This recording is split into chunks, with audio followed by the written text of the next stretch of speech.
हमारा परमेश्वर बहुत अद्भुत है, आमीन। और अद्भुत युक्ति करने वाला पराक्रमी परमेश्वर है।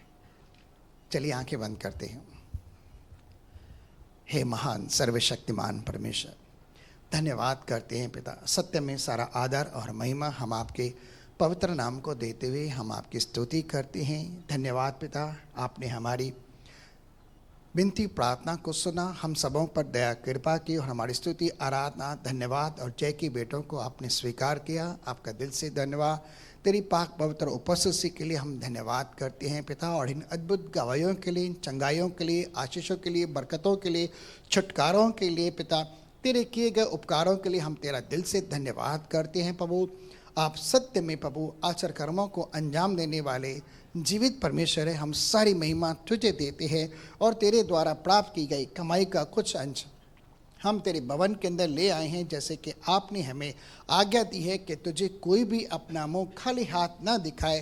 तो हमारे पास जो भी बेटे हैं वो तेरे द्वारा दी गई देन है, उसका कुछ हम तेरे भवन में लाए। हमारी बेटों को आप स्वीकार करें, और जो कोई देता है, जैसा भी देता है प्रभु, हम दुआ करते हैं मसीह यीशु के नाम से, उनका प्रतिफल तेरे ही द्वारा स्वर्ग स्थानों से प्रभु उनके जीवन में 100 गुना आने पाए और 1000 गुना उनके जीवन के अंदर बढ़ावार आए। और सब कमी घटी के श्राप को तू तेरे लोगों के जीवन से तोड़कर, दवाई गोली टेस्ट रिपोर्ट के जो भी प्रभु श्राप है, जहाँ धन बहुत व्यर्थ बर्बाद होता है, प्रभु यीशु मसीह के नाम से वह सब बातें दूर करके तेरे लोगों को आशीष कर, ताकि जो धन तेरे द्वारा हम सबको प्राप्त हो उसके अंदर दुख की मिलावट ना हो, परंतु तेरी महिमा के लिए, हमारे सुख के लिए सब कुछ तो पूरा करे और तेरी महिमा के लिए बढ़ता जाए। हम सबको तेरे नाम से आशीष करते हैं और दुआ करते हैं तेरे दास के लिए, उन पर तेरा अनुग्रह हो, तेरी आत्मा का अभिषेक और सामर्थ, उसकी निर्बलता व्यवस्था में तेरी सामर्थ प्रकट हो। बोलने वाला कोई मनुष्य नहीं, परंतु तेरी आत्मा हम सबके साथ बातें करे। हम सारी महिमा तुझे देते हैं और आज की सारी सभा के अंदर तेरी इच्छा पूरी हो, प्रभु यीशु मसीह के नाम से, आमीन। चलिए परमेश्वर के नाम की महिमा हो। हम परमेश्वर का धन्यवाद करते हैं। जैसे कुछ समय से हम विश्वास के विषय में सीख रहे हैं, उसी विश्वास की श्रृंखला को आगे बढ़ाते हुए हम थोड़ा आगे बढ़ रहे हैं। हमने देखा विश्वास परमेश्वर के द्वारा दिया गया एक वरदान है, एक गिफ्ट है जो हम सबको भी मिला हुआ है। विश्वास हम सबको मिला है, ठीक है, और उस विश्वास का हम इस्तेमाल करते हैं। उसी विश्वास के द्वारा हम हृदय से विश्वास करते हैं, अपने मुख से अंगीकार करते हैं कि यीशु प्रभु है, जिसके द्वारा हमें धार्मिकता मिलती है और हमारा उद्धार भी होता है, जैसे रोमियो 10:9-10 के अंदर लिखा है। और यही विश्वास बोलता भी है, जैसे पौलुस कहता है, मैंने विश्वास किया इसलिए मैं बोला, ठीक है। विश्वास बोलने वाला भी होता है और विश्वास के अंदर हमें अक्सर बोलना होता है और अनदेखी चीज़ों को भी देखना होता है, और हम भी अनदेखी चीज़ को देखते हैं और बोलते हैं, ठीक है, क्योंकि हमारा विश्वास परमेश्वर की सामत पर है, ठीक है। और आगे हम चलते हैं। विश्वास बिना कार्य के अपने आप में मरा हुआ है।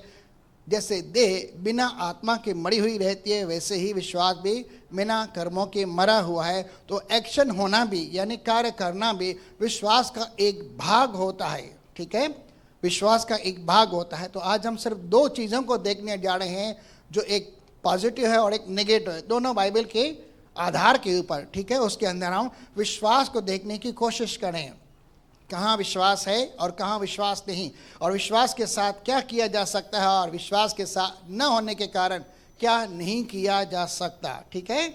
चले आगे, चलिए हम आ रहे हैं मत्ती की पुस्तक 17 अध्याय 14 से लेके 20 तक पढ़ते हैं। मत्ती 17 अध्याय 14 से लेके 20 तक।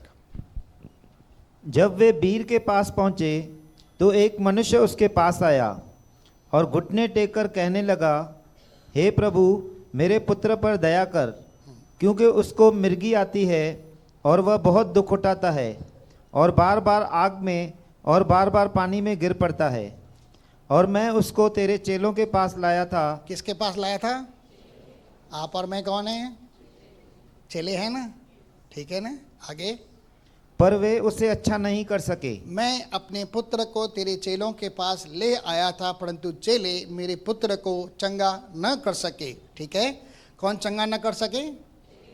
चेले मेरे पुत्र को चंगा न कर सके, ठीक है। आगे, यीशु ने उत्तर दिया, अब यीशु मसीह कुछ कहता है, मेरा तात्पर्य उससे नहीं है, लेकिन मेरा तात्पर्य यहाँ से आरंभ होता है। यीशु ने कहा कि हे अविश्वासी और हठीले लोगों, क्या कहा? किसको कह रहा है? चेलों को कह रहा है, ठीक है।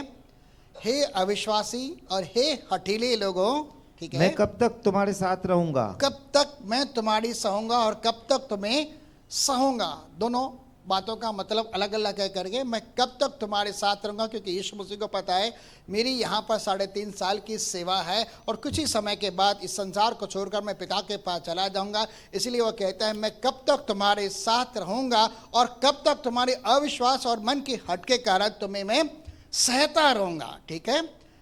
यानी कभी कभी यीशु मसीह को भी हमारे अविश्वास के कारण, मन की कठोरता के कारण बहुत दुख और पीड़ा अपने हृदय के अंदर अनुभव करनी पड़ती है, ठीक है। आगे चलते हैं। मैं कब तक तुम्हारे साथ रहूंगा और कब तक तुम्हारी सहूंगा? उसे यहाँ मेरे पास लाओ। उसे यहाँ मेरे पास ले आओ। तब यीशु ने उसे गुरका और दुष्ट आत्मा उसमें से निकला। यीशु मसीह ने उस बालक को देखा और घुरका। किसको घुरका? दुष्ट आत्मा को गुड़का, जो बच्चे के अंदर थी, जो उसे बार बार कभी आग में, कभी पानी में, कभी क्या उसे पीड़ा दे रहे थे। उस दुष्ट आत्मा को उसने डांटा। तो डांटने का मतलब कैसे होता है? कैसे डांटा जाता है? ऐसा होता है, ऐसा होता है। कैसा होता है डांटने का मतलब? और कैसे होता है डांटने का मतलब? अंजने भाई निकर बाबा, निकर निकर, परेशान न कर बारन के, बेचारा बाहर अब मासूमैन करे। ऐसा डांटा जाता है। डांटने के लिए शब्दों के अंदर सामर्थ्य होनी चाहिए। डांटने के लिए शब्दों के अंदर सामर्थ्य होनी चाहिए। और यीशु मसीह तो अधिकार का और सबक का स्रोत है। उसने उस बच्चे के अंदर उस दुष्ट आत्मा को देखा और उसे डांटा और तुरंत उसके अंदर से दुष्ट आत्मा निकल गई और बच्चा उसी घड़ी, क्या लिखा है, उसी घड़ी ऑन द स्पॉट क्या हो गया? अच्छा हो गया। आगे चलते हैं। तब चेलों ने एकांत में यीशु के पास आकर कहा। हाँ, अब कौन आ रहे हैं? एकांत के अंदर चले। अब मेरा इस वृत्तांत से कोई मतलब नहीं है करके, लेकिन मैं जिस मुद्दे पर हूँ, विश्वास और अविश्वास के बारे में सिखा रहा हूँ। आगे, तब चेलों ने एकांत में यीशु के पास आकर कहा, हम इसे क्यों नहीं निकाल सके? हम इसे क्यों नहीं निकाल सके? हम दुष्ट आत्मा को क्यों नहीं निकाल सके? कई बार हमारे जीवनों के अंदर ऐसे केसेस आते हैं कि हमारे सामने किसी मनुष्य के अंदर अगर दुष्ट आत्मा आ जाए तो सबसे पहले हमारे अंदर जो डर रहता है, यार दुष्ट आत्माओं से पंगा लेना सही नहीं है, कहीं दुष्ट आत्मा हमें आकर आगे परेशान न करे। कभी कभी हमारा जीवन गलतियों के अंदर रहता है, गुनाहों के अंदर रहता है और हम अपने आप को देख लेते हैं। प्लीज़ ये कोई अपने ऊपर न देखे। मैं सिर्फ अविश्वास और विश्वास के बारे में सिखा रहा हूँ, किसी को मैं टारगेट नहीं कर रहा हूँ। प्लीज़ आप उस तरह से कभी नहीं लेना। कई बार हमारे जीवन के अंदर ऐसी गलतियां होती हैं और कई बार हम अपने आप को जानने की कोशिश करते हैं, अपने आप को पहचानते हैं करके, इसलिए दुष्ट आत्माओं से कभी पंगा लेने की कोशिश नहीं करते और क्या समझते, न जाने कब हमारे जीवन के अंदर दुष्ट आत्मा आकर हमसे बदला ले, ठीक है, और हमें आकर परेशान करे। कभी कभी सोच है इंसान की, कुछ भी कोई सोच सकता है, लेकिन कभी कभी अपने ऊपर या परमेश्वर उसकी सामत पर हमारा विश्वास नहीं हो पाता। क्या वाकई परमेश्वर ने यह गिफ्ट हमें दी हुई है? क्या परमेश्वर ने यह वाकई हमें अधिकार दिया है? क्या हमारे बोलने से ऐसा हो सकता है कि दुष्ट आत्मा हमारी आज्ञा माने है और किसी के अंदर से चला जाए?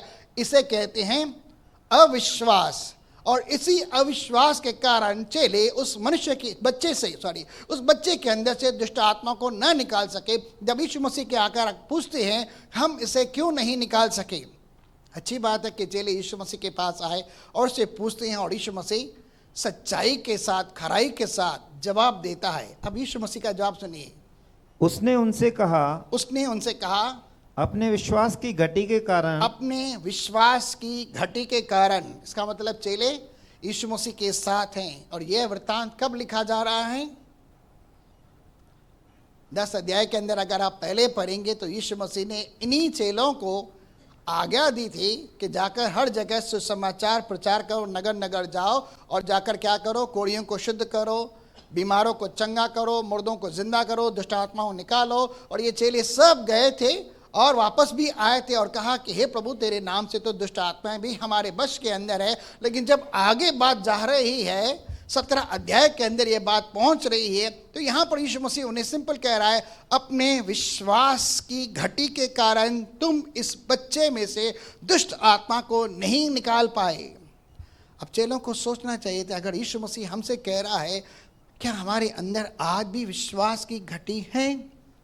और विश्वास ढंके की चोट पर हमारे मन में बातें करता है, कल्पना, विचारों, भावनाओं से बात करता है और हमारे अंदर डर, चिंता, घबराहट, संदेह, अविश्वास पैदा करने की कोशिश करता है और हम अपने ऊपर यकीन नहीं कर पाते क्या वाकई हमें ये अधिकार है, हमारे पास ये सामर्थ्य है, या हम ऐसा कर सकते हैं, वगैरह वगैरह। बहुत सारी रीज़न है, लेकिन मैं उसके बारे में भी जानना नहीं चाहता। अपने विश्वास की घटी के कारण, इसका मतलब उनके पास विश्वास था, पहले तो विश्वास था तभी तो गए थे और यीशु मसीह के नाम से बहुत सारे लोगों के में से चंगाइयाँ की थी, बहुत सारे लोगों को छुटकारे दी थी, बहुत सारे लोगों में से दुष्ट आत्माएं निकाली थी और आकर आनंदित होकर वो कहने लगे कि प्रभु तेरे नाम से कईयों के ऊपर उन्होंने तेल मला और कई लकवाग्रस्त इंसान भी चंगे हो गए थे और उन्होंने आकर सिंपल गवाही दी। तो क्या उनके अंदर विश्वास था? विश्वास था तभी तो गए। यीशु मसीह ने क्या उन्हें अधिकार दिया था? क्या उसने अपने नाम का इस्तेमाल होने के लिए उन्हें अधिकार दिया हुआ था? बिल्कुल, क्योंकि वे यीशु मसीह के द्वारा भेजे गए थे। तो यहाँ क्या यीशु मसीह ने इन्हें नहीं भेजा था? लेकिन अविश्वास के कारण इस बच्चे के अंदर से वो दुष्ट आत्मा को नहीं निकाल पाए। कभी कभी कुछ दुष्ट आत्माएं हठी जिद्दी होती है, कभी कभी बहुत तुम्हें करने लगती हैं और हमें लगता है कभी शायद हम इसे नहीं निकाल सकते। इसके लिए क्या करना है? आगे बढ़ते हैं। उसने उनसे कहा, अपने विश्वास की घटी के कारण, हाँ। क्योंकि मैं तुमसे सच कहता हूँ, यदि तुम्हारा विश्वास राई के दाने के बराबर भी हो। देखिए कितना गड़ा है, यदि तुम्हारा, कंडीशन है, अगर आपका विश्वास, यदि मतलब कंडीशन है, यदि तुम्हारा विश्वास कितना हो? राई के दाने के बराबर। कितना है? राई का दाना कितना होता है? हाथ में लो तो दिखाई भी नहीं देता है भाई पूरी तरह से, ठीक है, बहुत सस्ता होता है लेकिन गोल होता है, ठीक है। यदि तुम्हारा विश्वास राई के दाने के बराबर भी हो तो इस पहाड़ से कह सकोगे। किससे? पहाड़ से क्या कहना है? कि यहाँ से, मैं विश्वास करता हूँ कि मैं तेरे नाम से बड़े काम कर सकता हूँ। ये अपने आप से कहना, अपने आप को याद दिलाना एक स्टेप है विश्वास के अंदर आगे बढ़ने के लिए, क्योंकि विश्वास बोलता है। लेकिन जब पहाड़ सामने आए और पहाड़ से न करके अपने आप को देखा, मैं तो अनेबल हूँ, ये परमेश्वर के द्वारा मुमकिन है, मेरे द्वारा मुमकिन नहीं है, ये विश्वास है, अविश्वास है। मैं ये नहीं कर सकता, मैं योग्य नहीं हूँ, ये सोचकर मैं अयोग्य हूँ, मैं ये नहीं कर सकता, हम परमेश्वर की सामर्थ को सीमित कर देते हैं, उसके दिए गए दानों वरदानों का, अधिकारों का हम उन्हें भी सीमित कर देते हैं और इस्तेमाल नहीं करते और उसके द्वारा परमेश्वर के नाम की निंदा होती है कि परमेश्वर के चेले कुछ भी नहीं कर पाते, ठीक है। लेकिन यहाँ लिखा है, यदि तुम्हारा विश्वास राई के दाने के बराबर भी हो तो तुम इस पहाड़ से कह सकते हो, कहोगे कि यहाँ से सरक कर वहाँ चला जा, यहाँ से उखड़ और चला जा, सरक कर, तो वह चला जाएगा, पहाड़ चला जाएगा। अब इतना सा राई का दाने जैसा अगर हमारे हृदय के अंदर विश्वास हो कि यीशु मसीह परमेश्वर है या परमेश्वर का पुत्र है, और इतना सा विश्वास करके हम इतने बड़े पहाड़ को कहते हैं उखड़ जा और यहाँ से चला जा समंदर के अंदर, तो कहता है तुम्हारी बात पहाड़ मानेगा और उखड़ कर सरक कर चला जाएगा पानी के अंदर और दिखाई नहीं देखा। अगर पहाड़ उखड़ गया, सरक कर पानी के अंदर चला गया, तो बताइए उस स्थान के ऊपर पहाड़ जहां पर था दिखाई देगा कि नहीं दिखाई देगा? तो क्या यीशु मसीह पहाड़ों को उखाड़ने के लिए कह रहा है? यीशु मसीह किस पहाड़ के बारे में यहां कह रहा है? वो प्रैक्टिकली पहाड़ के बारे में नहीं कह रहा है, लेकिन पहाड़ के जैसे हमारे जीवनों के अंदर कई सारी समस्याएं होती है, कभी कभी कुछ बीमारियां होती है, कभी कभी चिंताएं होती है, कभी कभी हमारे सर के ऊपर कर्ज होती है, कभी कभी हमारे जीवनों के अंदर इतनी सारी परेशानियां होती है जो हमें लग सकता है करके इसे उखाड़ पाना मेरी जिंदगी से नामुमकिन बात है। और यही विश्वास करके, यही धारणा रखकर अपने मन के अंदर उस पहाड़ को अपने सर के ऊपर, अपने जीवन के अंदर, अपने घर परिवार के अंदर उसे बनाए रखते हैं, इसका टलना नामुमकिन है। और यही सोच हमारे जीवन के अंदर अविश्वास को जन्म देती है, और यह अविश्वास हमारे जीवनों के अंदर यीशु मसीह की सामर्थ को प्रकट करने के लिए भी काम करने नहीं देता। क्या हो गया? लास्ट टाइम हमने पढ़ा था, यीशु उनके अविश्वास को देखकर कुछ नहीं कर सका, लेकिन उनके अविश्वास के ऊपर आश्चर्य किया। चंद बीमारों के सर पर हाथ रखकर उन्हें चंगा किया। मरकुस 6 अध्याय के 5 और 6 के अंदर हमने इस बात को पढ़ा था। याद है? सबको याद है? भाई आपको जो यहाँ सिखाया जाता है, कम से कम इतनी मेहरबानी कीजिए, आप घर पे जाइए, हम जो आपको सिखाते हैं बाइबल के अंदर ढूंढिए और देखिए कि वाकई वहाँ पर ऐसा लिखा है कि नहीं। हालांकि हम यहाँ पर स्पष्ट रीति से बाइबल को दिखाते हैं, बाइबल के वर्सेस दिखाते हैं, आपको सिखाने के लिए, दिखाने के लिए कि हम बाइबल से बात कर रहे हैं। लेकिन आपको हो सकता है ये बाइबल में से न भी हो। मैं यहाँ पर कुछ और भी लिख सकता हूँ ना, सही है ना? मैं कुछ भी यहाँ पर लिख सकता हूँ, आपको क्या पता चलेगा कि ये बाइबल में से है नहीं है। लेकिन अगर आप घर के अंदर चेक करेंगे कि हम बाइबल से सिखा रहे हैं, जब बाइबल से हम सिखा रहे हैं तो आपको क्या होगा? आपको भी पता चलेगा। ठीक है, अब आपने अपने आप को क्या कहा? आप कौन हैं? क्या हैं? चेले। सच में चेले हैं? पक्का? अगर दुष्ट आत्मा ग्रस्त कोई बच्चा आपके सामने आ जाए तो क्या कहेंगे? प्रभु इस पहाड़ को उखाड़ना मेरे बस की बात नहीं है। नहीं, ये मेरा काम थोड़ी है, तो पास्टर का काम है। पास्टर रोज रात को 9 बजे के बाद खड़ा रहता है, लोगों को बिठाता है, उनके अंदर से न जाने क्या कुछ करते रहता है, पता नहीं है। ये पास्टर का काम, हमारा थोड़ी काम है। हम थोड़ी फुल टाइम मिनिस्ट्री के अंदर है, हम थोड़ी। मैं ये नहीं कहूँगा मैं विश्वासी नहीं, ऐसा नहीं कहूँगा कि आप विश्वासी हैं तभी तो आप यहाँ पर हैं करके, लेकिन ये मेरा काम नहीं है। जिम्मेदारी से भी भागना वो भी गलत बात हो जाती है। चलिए, उसने उनसे कहा, अपने विश्वास की घटी के कारण तुम इस बच्चे के अंदर से दुष्ट आत्मा नहीं निकाल सके, परंतु मैं तुमसे कहता हूं, यदि तुम्हारा विश्वास राई के दाने के बराबर भी होता तो तुम इस पहाड़ से कहते और उखड़ जा, तो वह उखड़ कर सड़क कर झील के अंदर चला जाता। और क्या लिखा? और कोई बात तुम्हारे लिए, और कोई बात, कोई भी बात तुम्हारे लिए अनहोनी न होगी, अनहोनी नहीं होगी। अब यहाँ पर तो हम सोचते हैं परमेश्वर के लिए तो सब कुछ मुमकिन है, लेकिन यहाँ पर क्या लिखा है? अगर हमारे पास राई के दाने के बराबर विश्वास हो तो हम पहाड़ों को उखाड़ सकते हैं। सिर्फ इतना सीमित है।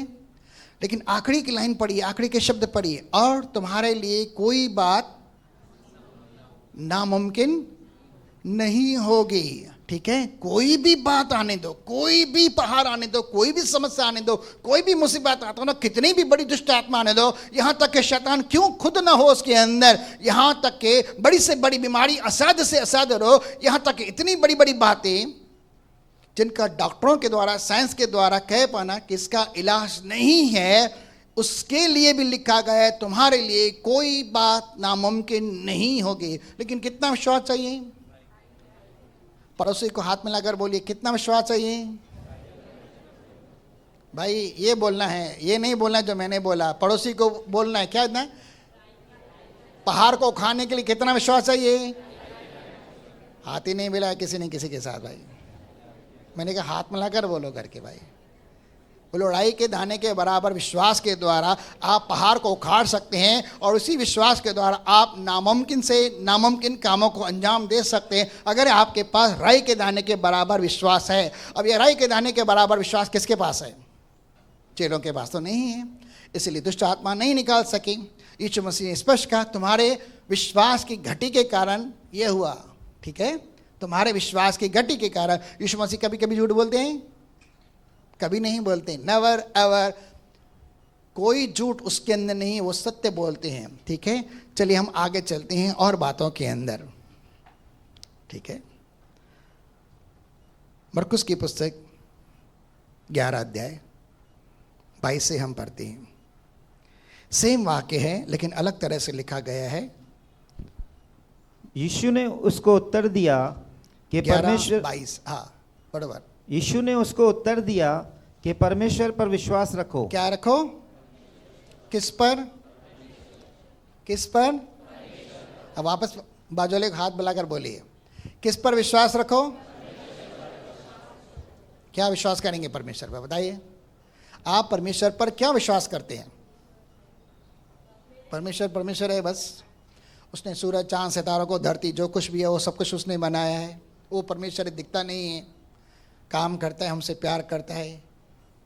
परमेश्वर पर विश्वास रखो। क्या विश्वास? दिखाई नहीं देता, दिखाई न देने वाला या बोलता नहीं है। लिखा है परमेश्वर पर विश्वास रखो, उसकी सामर्थ पर विश्वास रखो। क्या परमेश्वर के लिए कोई बात नामुमकिन है? और आजकल परमेश्वर कहाँ रहता है? कहाँ रहता है परमेश्वर? अरे भाई सब लोग बोलिए ना, पक्का? परमेश्वर पर विश्वास रखो कि आपके अंदर है, ठीक है? परमेश्वर पर विश्वास रखो कि वो आपके साथ है। परमेश्वर पर विश्वास रखो कि वो सर्व सामर्थ्य है। परमेश्वर पर विश्वास रखो कि उसके लिए नामुमकिन नहीं है कोई बात। और परमेश्वर पर विश्वास रखो कि वह आपकी ओर है, आपके पक्ष में है और आपके साथ खड़ा है और आपके द्वारा बहुत कुछ करना चाहता है। परमेश्वर की सामर्थ पर विश्वास रखो, उसकी सामर्थ पर कभी संदेह न करो। और जब आप वो ध्यान रखती हैं, मैं कुछ नहीं कर सकता, बरोबर है, मैं भी नहीं कर सकता, मेरे सर के आधे बाल सफ़ेद हो गए, मैं कुछ नहीं कर सकता, ठीक है? लेकिन अगर परमेश्वर चाहे तो कर सकता है भाई, ठीक है? लेकिन मैं नहीं करूँगा। क्यों? अच्छी बात है। सफ़ेद बाल जो है ना, बुढ़ापे की निशानी नहीं है भाई। ये किसकी निशानी है भाई? धार्मिकता की निशानी है, ठीक है? इसे चलने दो, ठीक है? आगे चलते हैं। यीशु मसीह ने कहा परमेश्वर पर विश्वास रखो, ठीक है? तो दूसरे शब्दों के अंदर जो जानकार कहते हैं कि परमेश्वर के जैसा विश्वास रखो, ठीक है? परमेश्वर तो विश्वास का देने वाला और सिद्ध करने वाला है। जैसा परमेश्वर के पास विश्वास है, वही विश्वास की आत्मा आपको उसने दी है और विश्वास का सिद्ध करने वाला परमेश्वर मसीह आपके हृदय के अंदर रखता है। भाई ने कई बार बताया कि वह महिमा का आत्मा, अर्थात वह महिमा में राजा, महिमा की आशा जो मसीह यीशु है, कहाँ रहता है? कहाँ रहता है? यीशु मसीह आपके अंदर है, तभी तो आप उसे हे पिता, हे अब्बा कह के बोलते हैं, ठीक है? पवित्र आत्मा आपके अंदर है और पवित्र आत्मा के आने से क्या होता है? सामर्थ मिलता है ना, मिलता है ना सामर्थ। 1:8 के अंदर यीशु मसीह ने यही कहा, जब पवित्र आत्मा आएगा तब तुम सामर्थ पाओगे। इसीलिए नहीं कि तुम हृष्ट पुष्ट हो जाओ, बलशाली हो जाओ, ताकतवर जाओ, आपका 10-12 किलो वजन बढ़ जाए। नहीं भाई, कि आप दारा सिंह से भी जाओ जाके पंजा लड़ा हो से नहीं, वो ताकत के बारे में नहीं बात कर रहा है करके यीशु मसीह। लेकिन आप अपने भीतरी मनुष्य के अंदर परमेश्वर के अनुग्रह के द्वारा, उस पवित्र आत्मा के द्वारा सामर्थ पाते हो और आप निडरता पाते हो, साहस पाते हो। शैतान उसकी युक्तियों के सामने खड़े रह सकते हो और उसके कामों को नाश करने के लिए आप उस ताकत को पाते हो आत्मा के द्वारा कि मेरे नाम से जाओगे तो तुम बड़े से बड़े काम कर पाओगे, क्योंकि मैं आपके साथ हूं। सही है? मैं तुमसे सच सच कहता हूं कि जो कोई इस पहाड़ से कहे। किससे? पहाड़ के बारे में बात नहीं, किसके? कई बार अगर किसी के जीवन में कोई तकलीफ होती है तो उस तकलीफ के बारे में लोगों से बताते हैं, कभी किसी भाई को, किसी बहन को, कभी पास्टर को, कभी अड़ोस पड़ोस के अंदर, न जाने किसको किसको बताते हैं, यार मेरे जीवन में ये परेशानी है, मेरे जीवन के लिए दुख है, ये मेरे जीवन के अंदर तकलीफ है, मुझे बीमारी हो गई है, मेरे घर परिवार के अंदर ये वो, न जाने कार्य व्यापार के अंदर न जाने तकलीफों के बारे में बात करते रहते हैं। लेकिन यीशु मसीह नहीं कहता कि तकलीफ के बारे में बात करो, तकलीफ से बात करो, पहाड़ से बात करो, उस शहतूत के पेड़ से बात करो। किससे बात करो? क्या बात करो? भाई अच्छा है तू मेरे जीवन के अंदर आए, तेरे आने से तो मुझे कम से कम बेड रेस्ट तो मिल रही है, मैं काम धंधे के ऊपर तो नहीं जा रहा हूं, अच्छा हुआ बीमारी तो मेरे जीवन के अंदर आ गई। ये बात करने के लिए नहीं बोल रहा। क्या बात करने के लिए?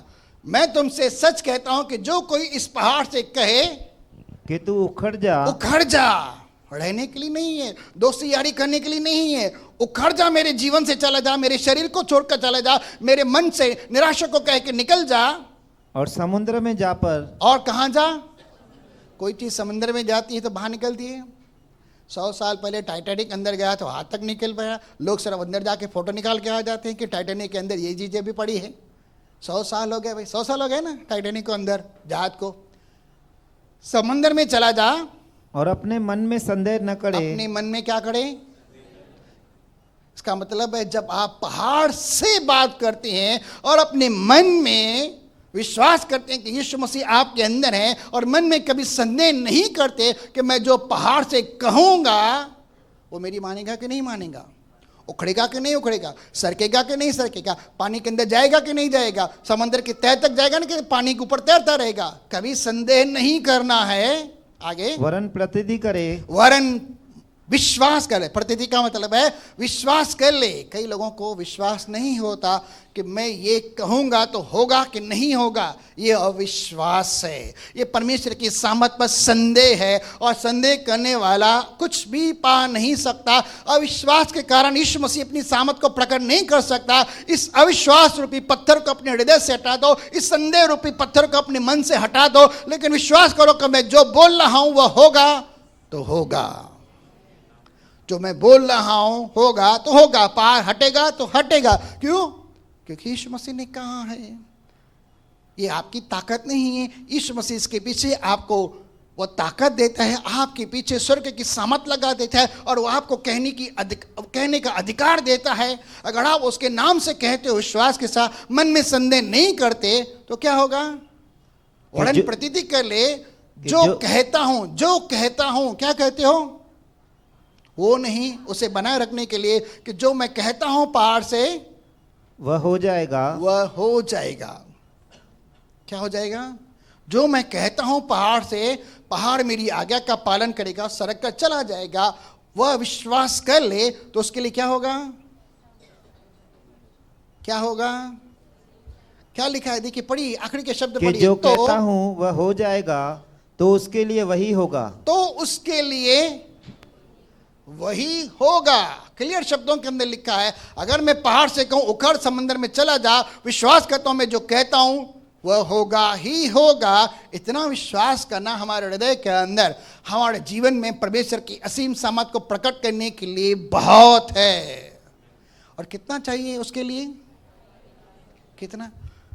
कई बार चेलों ने आकर कहा कि प्रभु हमारा विश्वास बढ़ा, लेकिन यीशु मसीह सिर्फ इतना कहता, बस इतना सा विश्वास कर लो कि मेरे द्वारा कोई बात नामुमकिन नहीं। मैं आपके पक्ष में हूँ, मैं आपके साथ हूँ, मैं आपके फेवर में हूँ, मैं आपके हृदय के अंदर हूँ, और मेरी सामर्थ असीमित है। मेरे लिए कोई बात नामुमकिन नहीं है। अगर तुम मेरे नाम से कहोगे तो बहुत कुछ होगा। हर घुटना झुकेगा, हर जबान अंगीकार करेगी कि मैं प्रभु हूँ। क्या यीशु मसीह परमेश्वर है? तो उसका मतलब कौन कौन झुकेगा उसके आगे? पहाड़ भी उखड़ कर जब समंदर में चला जाएगा तो घुटने टेक लेगा भाई। इसका मतलब है इस सारी सृष्टि का कर्ता और सारी सृष्टि के अंदर जो कुछ भी है, सब परमेश्वर को जानते हैं, पहचानते हैं, उसकी आज्ञा का पालन करते हैं। और कोई सृष्टि की ऐसी वस्तु नहीं जो यीशु मसीह की आज्ञा का पालन न करे, क्योंकि वो सब जानते हैं कि इसी ने हमें बनाया है, और इसी के नाम से अगर कोई हमसे कहता है हमें उसकी आज्ञा का पालन करना है, नहीं तो वो डंडा लेकर हमारे पीछे पड़ेगा। कौन पड़ेगा डंडा लेके? आप नहीं, वो। तूने मेरे चेले की आज्ञा का पालन क्यों नहीं किया? क्योंकि उसे मैंने भेजा था कहने के लिए, तूने क्यों नहीं किया? फिर आप यीशु से बोले, हाँ आप झूठे हैं भाई, आपके नाम से नहीं होता, ऐसा कह सकते हैं? लेकिन वो एक एक चीज आपकी आज्ञा का पालन करेगी। आगे चलते हैं। इसीलिए मैं तुमसे कहता हूं कि जो कुछ तुम प्रार्थना करके मांगो। हाँ, अब आया मुद्दा। क्या कहा? इसलिए मैं तुमसे कहता हूं कि जो कुछ तुम प्रार्थना करके मांगो। क्या प्रार्थना में कभी ऐसा बात करते हैं, ऐसी बात करते हैं कि प्रभु मुझे वरदान दे दे कि मैं जो कुछ कहूँ, जिस किसी बीमारी से कहूँ, जिस किसी दुष्ट आत्मा से कहूँ, जिस किसी पहाड़ से कहूँ, जिस किसी शहतूत या अंजीर के पेड़ से कहूँ, ऐसा वैसा ऐसा वैसा, तो मेरी आज्ञा का पालन करे, ये मुझे अधिकार दे दे, ये मुझे वरदान दे दे। कभी आपने ऐसी प्रार्थना की है? बाइबल में लिखा है एलिया भी हमारे समान दुख सुख भोगी था। उसने प्रार्थना की, 3.5 साल के लिए बारिश बंद हो गई और इस्राएल देश के अंदर बारिश नहीं पड़ी। जब 3.5 साल के बाद वह परमेश्वर के पास जाता है तो 1 बार नहीं, 2 बार नहीं, 7 बार प्रार्थना करता है, प्रभु मुझे फिर से अधिकार दे कि मैं तेरे नाम को आज्ञा दूं और आकाश से बारिश बरसे। 7 बार उसने प्रार्थना की। अब एलिया जैसा इंसान अगर 7 बार प्रार्थना करता है तो आपको कितनी बार प्रार्थना करनी है? बाइबल में लिखा है, अगर आप पढ़ेंगे तो वहां लिखा है उसने गिड़गिड़ा कर प्रार्थना की कि मैं बरसे। पहले बताया मैं न बरसे, और बाद में लिखा है मैं बरसे। परमेश्वर ने उसकी प्रार्थना को सुना और उसे अधिकार दिया, और उस अधिकार के द्वारा 3.5 साल के लिए उसने आकाश को बंद कर दिया, और 3.5 के साल के बाद में उसी की आज्ञा से आकाश खुला और बारिश होने लगी। और बाइबल में क्या लिखा है? आप और मैं क्या हैं? एलिया के समान दुख सुख भोगी मनुष्य हैं। कैसे हैं? कैसे हैं भाई आप? वो एलिया था भाई, वो इस्राएल के अंदर था, उसका खतना हुआ था, वो परमेश्वर की आत्मा का उसके ऊपर अभिषेक था, वो बहुत विश्वास के अंदर आया था, प्रार्थना करने वाला इंसान था, उसके पास अधिकार थे, उसके पास सामर्थ था, उसके पास पवित्र आत्मा थी। आप ऐसा कह सकते हैं वो एलिया था। लेकिन यहां लिखा है आप और मैं क्या हैं? एलिया के समान, ऐसा लिखा है। पढ़ेंगे, पढ़िए, चलते हैं। याकूब की पुस्तक 5 अध्याय 16 और 17 दो शब्द पढ़ते हैं।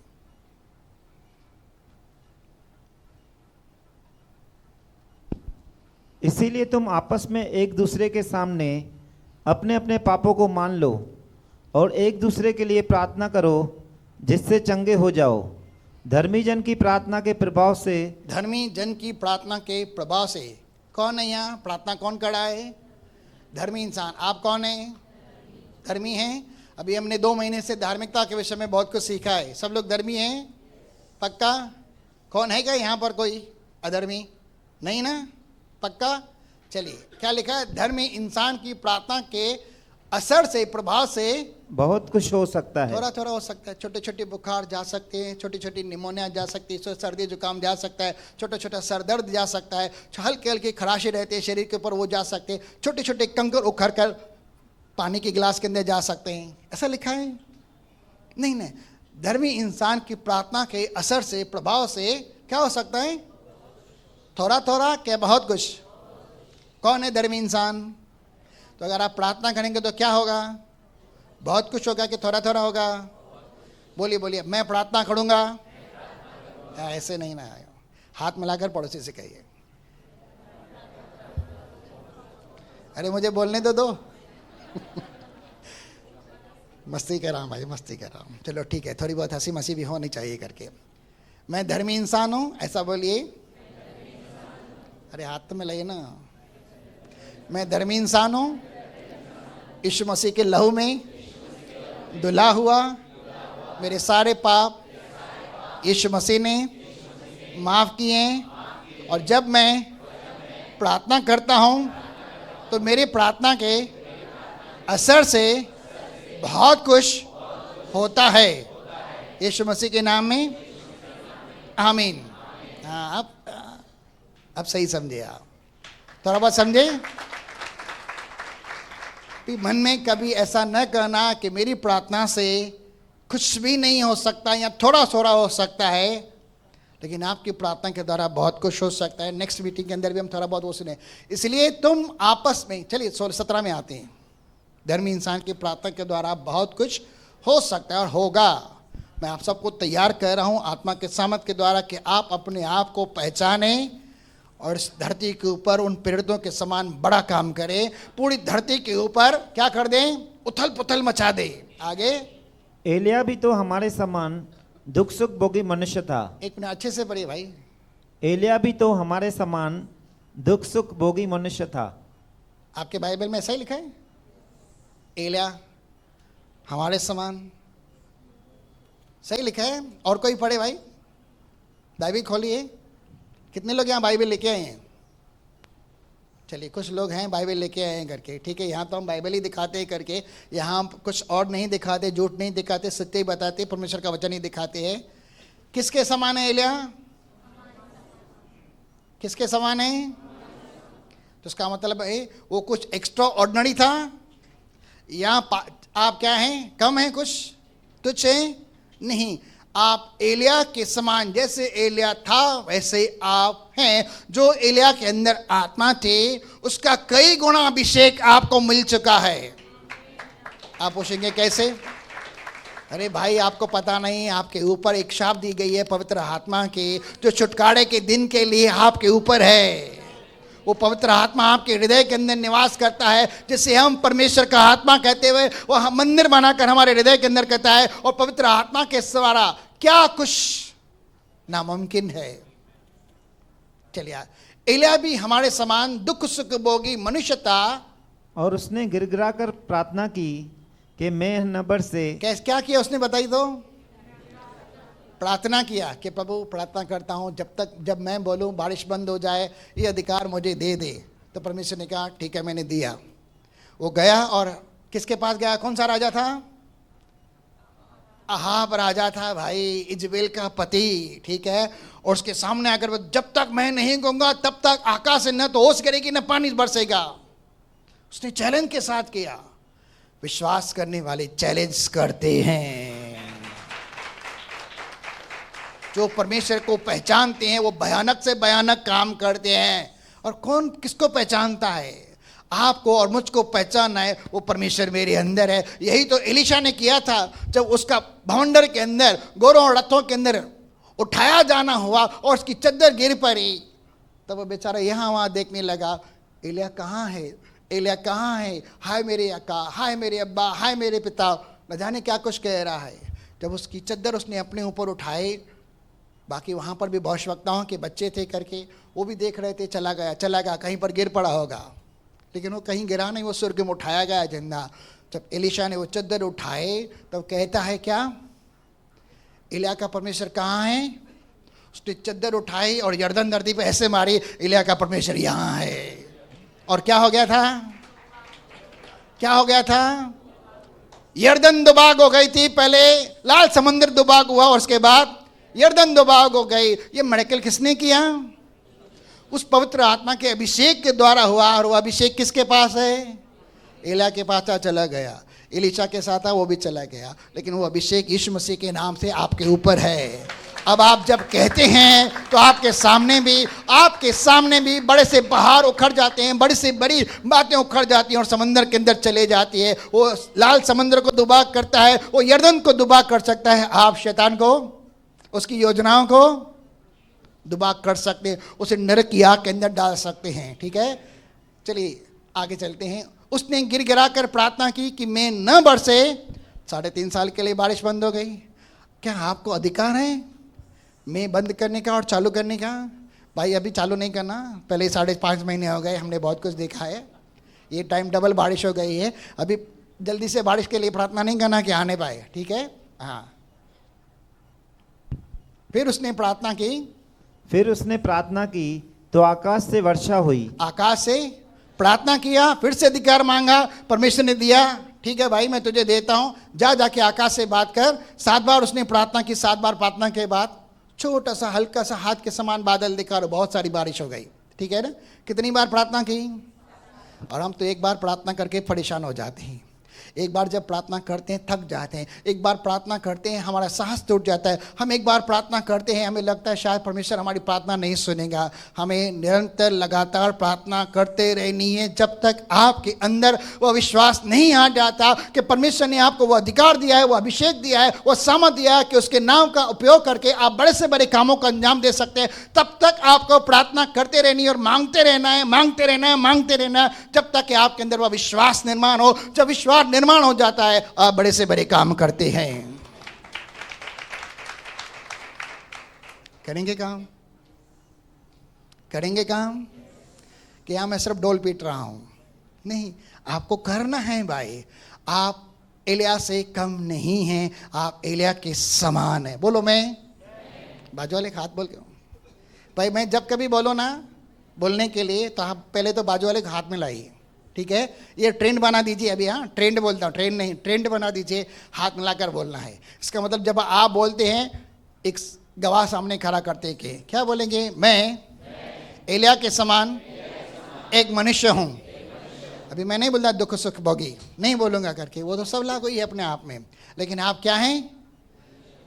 आपकी प्रार्थना के द्वारा प्रभाव होने वाला है। चलिए वापस आते हैं अपने मुद्दे के ऊपर। 11:24 मरकुस की पुस्तक। 5 मिनट मेरे पास है।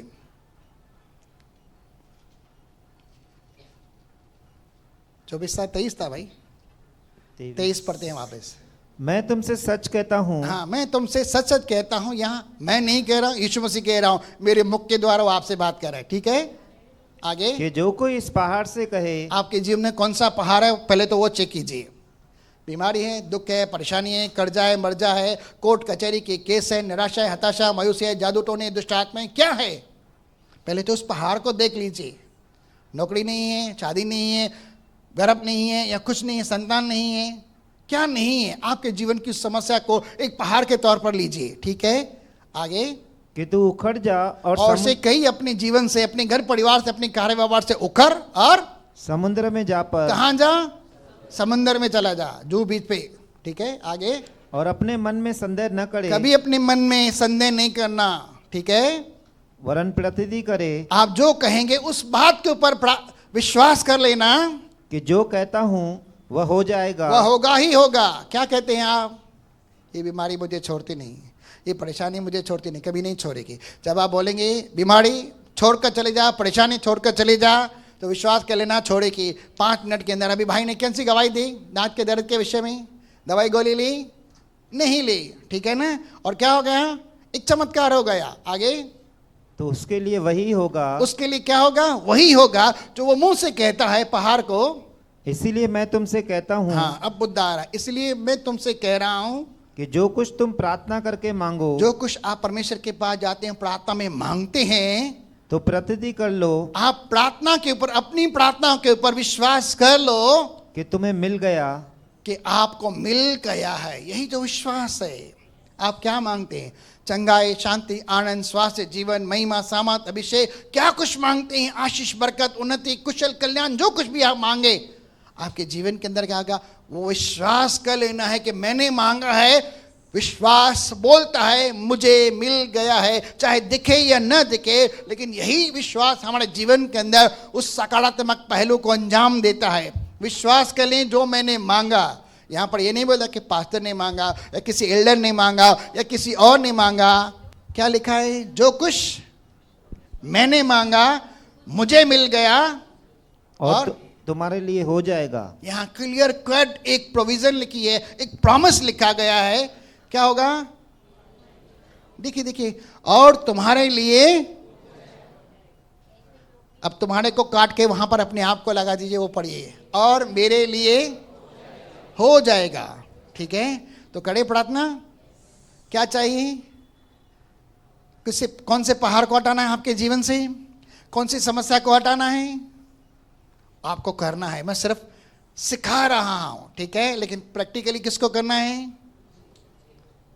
किसको करना है भाई? बोलो, मुझे करना है। जिसके जीवन में समस्या होगी, जिसके जीवन में दुख तकलीफ होगा, वही करेगा। जिसके जीवन में नहीं है, आप आनंद के साथ परमेश्वर की स्तुति करो, उसके नाम की महिमा और जय जयकार करो, क्योंकि आपके जीवन के अंदर ऐसा नहीं है। तो यही तो बाइबल में लिखा है, यदि तुम में दुखित कोई मनुष्य है तो प्रार्थना करे, यदि कोई मनुष्य खुश है तो स्तुति के गीत गाए। तो भाई आप स्तुति के गीत गाओ। अगर आपके जीवन में कोई परेशान नहीं है, कोई पहाड़ नहीं, परमेश्वर का धन्यवाद करो। ठीक है, आगे। इसलिए मैं तुमसे कहता हूं कि जो कुछ तुम प्रार्थना करके मांगो, अपनी प्रार्थना पर विश्वास कर लो कि आपने जो कुछ पिता से यीशु मसीह के नाम से मांगा आपको मिल गया और आपके लिए हो जाएगा। अगर आपको दान, वरदान, आत्मा के फल या अभिषेक या सामर्थ की जरूरत भी है, आप परमेश्वर से मांगिए, वो देगा। बिना उल्हाना के आपको देगा और उद्धारता के साथ देगा। मेरा बाप कंजूस नहीं है, उद्धार दिल है और विलंब भी नहीं करता, फटाफट दे देता है। इसके लिए सिर्फ विश्वास करना है। किस पर? किस पर? पढ़िए, अभी पजल को समझिए। किस पर विश्वास करना है? अच्छे से पढ़िए और समझिए मैं क्या सिखा रहा हूं। इसीलिए मैं तुमसे कहता हूं कि जो कुछ तुम प्रार्थना करके मांगो। Praise Lord. भाई ने कहा अब अपनी प्रार्थना पर विश्वास कर लेना है। भाई अर्पित के लिए ताली बजाते हैं भाई। क्या लिखा है भाई? इसलिए मैं तुमसे कहता हूं कि जो कुछ तुम प्रार्थना में मांगो, प्रार्थना करके मांगो। तो किस पर भरोसा करना है? प्रार्थना पर। मैंने परमेश्वर से प्रार्थना की, उसने मेरी सुनी, जो मैंने मांगा मुझे मिल गया। अब मैं बड़े से बड़े काम करूंगा। आप समझे? थोड़ा करें। चलिए आगे चलते हैं। और जब कभी तुम खड़े हुए प्रार्थना करते हो, हाँ, तो यदि तुम्हारे मन में किसी की ओर से कुछ विरोध हो तो क्षमा करो। क्या करो? तुरंत क्या कर दो? क्षमा कर दो। अगर किसी के दिल में आपके लिए कुछ भी गड़बड़ी है ना, उसे आप माफ कर दो। आपके दिल में है, उसे माफ कर दो। उसके दिल में है, माफी मांग लो। ठीक है, आगे। इसीलिए कि तुम्हारा स्वर्गीय पिता भी तुम्हारे अपराध क्षमा करे। हाँ, कंडीशन है, आपके भी अपराध प्रभु यीशु मसीह क्षमा करे। ठीक है, आगे।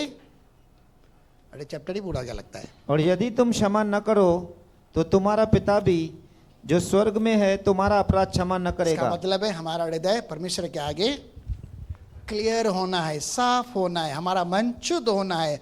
गंदगी के साथ, गड़बड़ी के साथ हम कुछ भी नहीं पा सकते। हमारी प्रार्थना दीवार से टकराएगी, छत से वापस आ जाएगी, कोई नहीं सुनेगा, क्योंकि परमेश्वर कहता है तुम्हारे अधर्म के कामों ने मुझे उकता दिया है, मैं तुम्हारी देखता नहीं, तुम्हारी सुनता भी नहीं हूँ। लेकिन जब हमारा हृदय साफ होता है, हम दुआ करते हैं, हम जो कुछ मांगते हैं हमें मिलता है। चलिए अपने अपने हृदय को चेक कीजिए, किसी को किसी के लिए है क्या कुछ गड़बड़ी? अगर आपके दिल में किसके लिए है तो उसे क्षमा कर दीजिए। यदि किसी के दिल में है कुछ तो उसे माफ़ी मांग लीजिए और आज परमेश्वर से मांगिए प्रार्थना करके, और विश्वास कर लेना आज ये गिफ्ट, जो विश्वास की गिफ्ट है, प्रार्थना के द्वारा परमेश्वर आपको देने जा रहा है और आपके जीवनों के बड़े से बड़े पहाड़ उखाड़ कर समंदर के अंदर डालने जा रहा है। यह परमेश्वर की ओर से है, यह परमेश्वर की ओर से है।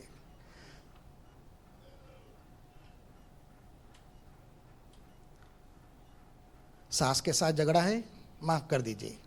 ससुर के साथ परेशानी है, माफ़ कर दीजिए। ननद के साथ गड़बड़ी है, माफ़ कर दीजिए। देवरानी के साथ कुछ तुम्हें है, माफ़ कर दीजिए। पति के साथ, अरे भाई पति के साथ तो सबके, पत्नी के साथ, भाई के साथ, बहन के साथ माफ़ कर दीजिए। कोई भी है माफ़ कर दीजिए, उसे क्षमा मांग लीजिए। क्षमा मांगने से इंसान कमज़ोर नहीं पड़ता। क्षमा करने से एक इंसान प्रभु यीशु मसीह के आगे नम्रता को प्रकट करता है, उसकी आज्ञा का पालन करता है, और जो झट परमेश्वर की आज्ञा का पालन करता है, झट उसके जीवन के अंदर परमेश्वर की आशीष आती है। चलिए प्रार्थना करते हैं। सबने मसीह यीशु के लहू में दिल साफ कर दिया? कोई गैर बैर? पक्का? ठीक है। क्या मांग रहे हैं? आपके जीवन में जो समस्या है उस समस्या के लिए प्रार्थना कीजिए और कहिए, हे पिता, प्रभु यीशु मसीह के नाम से मैं विश्वास करता हूँ, जैसा आपका विश्वास है और आप विश्वास के देने वाले परमेश्वर हैं।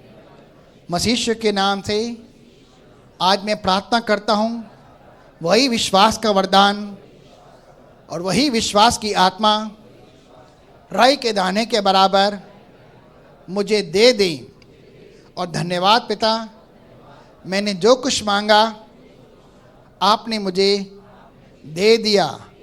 विश्वास की आत्मा और विश्वास का वरदान राई के दाने के बराबर। और मैं प्रार्थना करता हूँ कि यीशु मसीह के नाम से मैं जिस किसी पहाड़ को मेरे जीवन में या किसी और के जीवन में हो, जब मैं उससे बात करूँगा, उखड़ने की आज्ञा दूंगा, सरकने की आज्ञा दूंगा, समंदर के अंदर जाने को कहूँगा, तो वह मेरी सुनेगा और मैं अधिकार के साथ, सामर्थ के साथ, ताड़ना के तौर कहूँगा और वो सब तेरी सुनेगा, वरन मेरी सुनेगा, क्योंकि मैं बोलने वाला नहीं, तेरी पवित्र आत्मा मेरे मुख से बात करती है। इस विश्वास के साथ जैसे मैंने पाया है, मुझे समझ देती है, और जिसके आने से मैं सब कुछ संभव कर पाता हूँ। हर पहाड़ उखड़ेगा, समंदर में जाएगा और मेरे लिए कोई बात नामुमकिन नहीं होगी। मैं विश्वास करता हूँ और विश्वास के साथ अंगीकार भी करता हूँ। तेरा धन्यवाद करता हूँ इस वरदान के लिए, इस पवित्र आत्मा के लिए, इस अधिकार के लिए। तेरा धन्यवाद। मैं कतई अविश्वास या संदेह नहीं करूँगा, लेकिन जो प्रार्थना में मांगूंगा आप सदैव मेरी दुआ को सुनेंगे, और जो मैं मांगूंगा मुझे मिलेगा और मेरे लिए सब कुछ हो जाएगा। पिता आपका धन्यवाद कि आज आपने मुझे स्वर्ग से तेरी आत्मा के द्वारा मसीह यीशु में सामर्थ दे दी। अधिकार दे दिया, वरदान दे दिया, यीशु मसीह के पवित्र नाम में, आमीन। क्या आप एक्साइटेड हैं? किसी के चेहरे पे दिखते तो नहीं एक्साइटमेंट भाई? मेरे चेहरे पे देखेंगे एक्साइटमेंट, या ऐसा करता हूँ मैं। क्यों करता हूँ? क्योंकि मुझे पता है मैं क्या सिखा रहा हूँ करके। और जब ये एक्साइटमेंट आती है तो इसका मतलब ये नहीं कि मैं सिर्फ आपको हाव भाव दिखाने के लिए कह रहा हूँ, लेकिन सत्य में आपके जीवन में कहता हूँ आपके पास स्वर्ग की असीमित सामर्थ आ चुकी है। मैं झूठ नहीं सिखाता, मैं सत्य सिखा रहा हूँ और मैं सच बोल रहा हूँ। मसीह यीशु में मुझे झूठ बोलने की आज्ञा नहीं है। आपके पास क्या आ गई है? अगर आपने पवित्र आत्मा के द्वारा सामर्थ को पाया है तो आप भी मेरे समान बोल सकते हैं, यस आई हैव, मेरे पास है। बोल के दिखाइए साहब।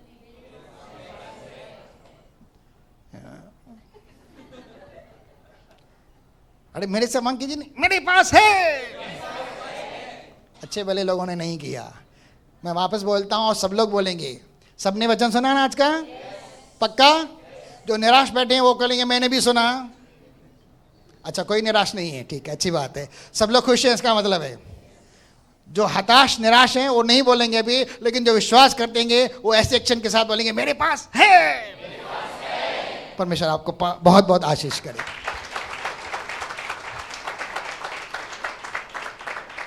चलिए भाई, अभी मैं किसको गवाह करूं? चलिए भाई कुमार, ये सब बोल रहे मेरे पास है। कल आप इनको भेजना काम धंधे के ऊपर, घर घर के अंदर प्रार्थना करने के लिए। सब लोग उथल पुथल मचा के आ जाएंगे, ठीक है? ये भी आपकी जिम्मेदारी। चलिए परमेश्वर के नाम को धन्यवाद करते हैं, जोरदार ताली देते हैं प्रभु यीशु मसीह के नाम पर।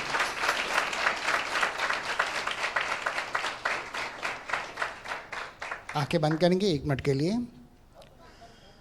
पवित्र पिता परमेश्वर, मसीह यीशु के नाम से मैं धन्यवाद करता हूँ। क्या तेरे लोगों के जीवन से वह सारी बंधुआई को आपने उठाकर मसीह यीशु के द्वारा तेरे लोगों को सत्य में स्वतंत्र किया। हर भय से, हर संदेह से, हर अविश्वास से, हर डर से, हर चिंता से आज आपने मुक्त किया। मन की तमाम उन निराशाजनक कल्पनाओं, विचारों, बहानाओं से जो इनके मन और हृदय से खिलवाड़ करती थी, आज आपने इन सबको मुक्त किया। मैं धन्यवाद करता हूँ। आज तेरी आत्मा की सामर्थ के द्वारा, तेरे वचन की सामर्थ के द्वारा तेरे लोगों को भरकर इस धरती के ऊपर असीमित कार्य करने के लिए जो तूने सामर्थ और अधिकार दिए, ध्यान वरदान दिए, विश्वास और विश्वास की आत्मा दिए और प्रार्थना के द्वारा उनके जिन में बड़े से बड़े कार्य होने के लिए जो आज तूने अनुग्रह किया प्रभु, मैं उसके लिए दिल से तेरा धन्यवाद करता हूं। क्योंकि आज आपने तेरे लोगों के ऊपर दानों वरदानों की, वरदानों की, स्थानों की हर एक आत्मिक आशीष प्रदान की है। मैं दिल से तेरा धन्यवाद करता हूँ। होने दे तेरे बच्चों के द्वारा बड़े से बड़े कार्य होने दे। तेरी महिमा के लिए मैं तेरा दिल से धन्यवाद करता हूँ। सारा आदर महिमा तुझे देता हूँ प्रभु यीशु मसीह के नाम से, आमीन। इससे पहले कि सभा में आखिरी प्रार्थना में जाऊं, सिंपल 1-2 अनाउंसमेंट। परसों जो मंगलवार है 11 नवंबर, हम सब प्रभु भोज की विधि के अंदर सम्मिलित होने जा रहे हैं और उस दिन भी हम कुछ अद्भुत सुनेंगे। बोलिए, मंगलवार को मैं कुछ अद्भुत सुनूंगा, आमीन। तो आप अद्भुत सुनेंगे तो सुनेंगे। परमेश्वर का वचन ही अद्भुत है, हमारा परमेश्वर ही अद्भुत है, ठीक है? चलिए, मंगलवार के दिन हम प्रभु भोज की विधि के अंदर सम्मिलित होंगे। पहली बात तो ये है। और जैसे कि आप जानते हैं कि 1.5 महीने के बाद कुछ होने जा रहा है पूरी दुनिया के अंदर। क्या होने जा रहा है? सिर्फ 1.5 महीना बचा है भाई। आपको तैयारी करनी है, सेवाएं करनी है, योगदान देना है। आपके पास जो टैलेंट है, जो आपके गिफ्ट है और जो परमेश्वर ने आपके जीवन के अंदर योग्यताएं दी है, बड़ी बड़ी आशीषें दी हैं, आप उन्हें प्रकट करना है। छिपाकर उस मुने के समान खड्डे के अंदर या रुमाल के अंदर रखना नहीं है। 5 के समान, 2 के समान उसे प्रकट करके दिखाना है कि हम अच्छे से क्रिसमस मना सकें। सब लोग तैयार हैं? तो जल्दी जल्दी तैयारी करते रहिए जो आप कर सकते हैं परमेश्वर की महिमा के लिए। 1.5 महीने के बाद हम इसी स्थान पर अच्छे से क्रिसमस मनाने जा रहे हैं। चलिए धन्यवाद करते हैं। पिता परमेश्वर का प्रेम, प्रभु यीशु मसीह का अनुग्रह और पवित्र आत्मा की सहभागिता अब से लेकर सर्वदा तक, जब तक मसीह यीशु बादलों पर आए, हम तमाम भाइयों और बहनों के संग बनी रहे और बढ़ती रहे। सारे भाई बहन बोलेंगे, बोल प्रभु यीशु मसीह की। परमेश्वर आप सबको आशीष करे, अनुग्रह शांति से भरे और आत्मा के सामर्थ्य से भरे।